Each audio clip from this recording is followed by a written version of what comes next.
सारेगामा कारवां इस तोहफे में है 5000 सुनहरे गाने और कुछ यादें।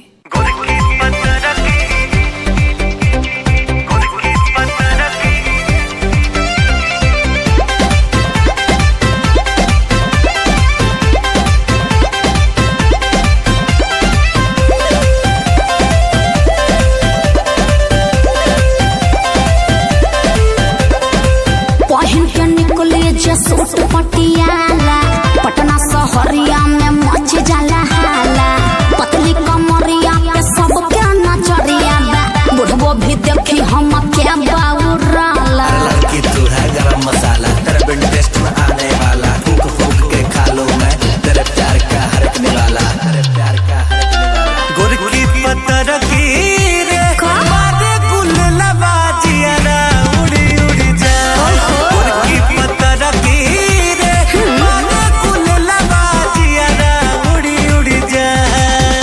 अरे तो पकड़ के रखा।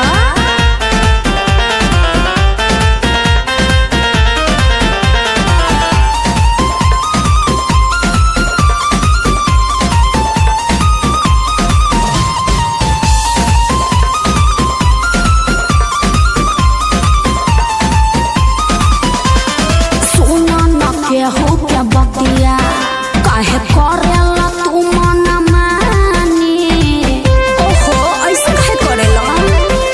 अरे सुना न के हो क्या बतिया काहे करेला तू मन मानी, देखो का गौवा जाबरबा छोड़ो अपन तू हो नादानी। जाने तुम बम बाड़ू जाला में रोम बाड़ू, करीना और दीपिका से टॉनी को ना कौन बाड़ू। ओ तो हम हाइए हाइए गोरकी पत्थर की रे बादे गुल लबाजिया ना उड़ी उड़ी जाए, गोरकी पत्थर की रे बादे गुल लबाजिया ना उड़ी उड़ी जाए।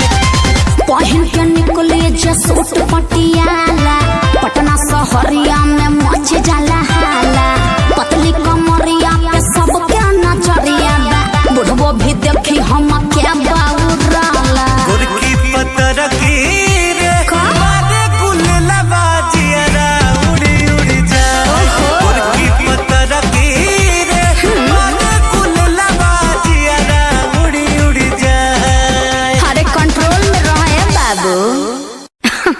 अरे पूरा